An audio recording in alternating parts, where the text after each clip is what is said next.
चलो बैठो, हमारे लाला भयो है, उनको आशीर्वाद दो, मैं तुम्हारे लिए कुछ ले करके आती हूँ। अब यशोदा मैया अंदर चली जाती हैं और पूतना ने देखा कि सामने कृष्ण पालने में पड़े हुए हैं। उनके पास पहुंची, उसने सोचा इससे बढ़िया अवसर अब कहीं मिलने वाला नहीं है, और धीरे धीरे जाकर के उसके पास जब पहुंची, कृष्ण ने देखते ही अपने नेत्रों को बंद कर लिया।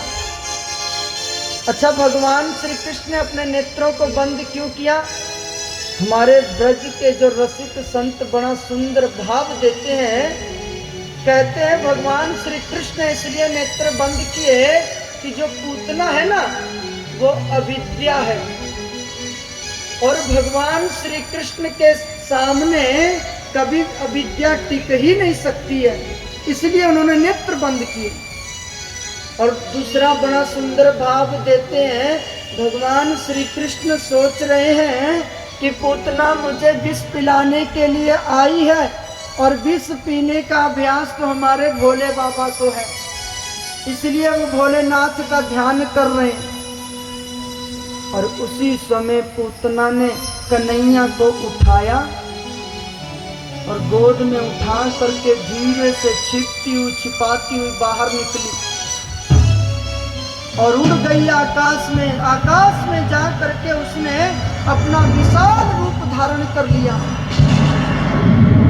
विशाल रूप जब धारण किया और उसको भगवान श्री कृष्ण को अपना दूध पिलाने लगी।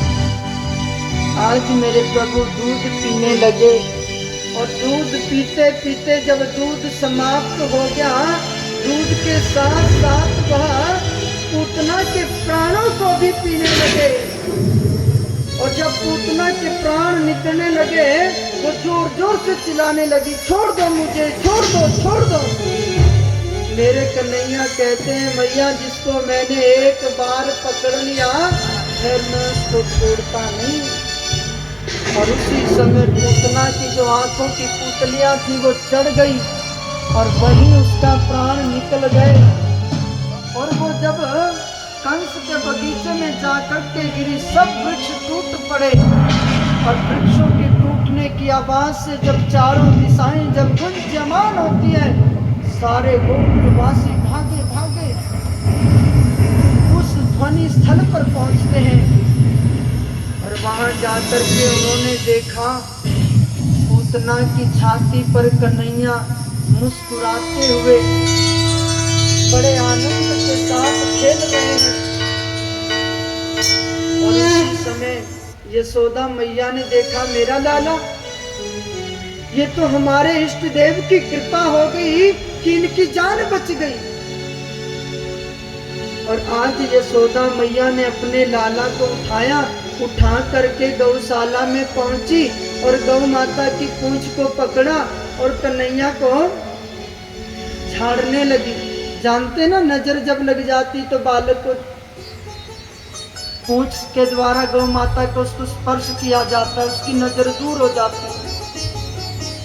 अब उसके बाद सभी गोकुल वासियों ने देखा पूतना का इतना विशाल शरीर, अगर ये यहाँ पर पड़ा रहा तो सारे गोकुल में दुर्गंध ही दुर्गंध होगी। अब उन्होंने उसके टुकड़े कर करके लकड़ियों के ढेर बना करके उनको जलाने लगे।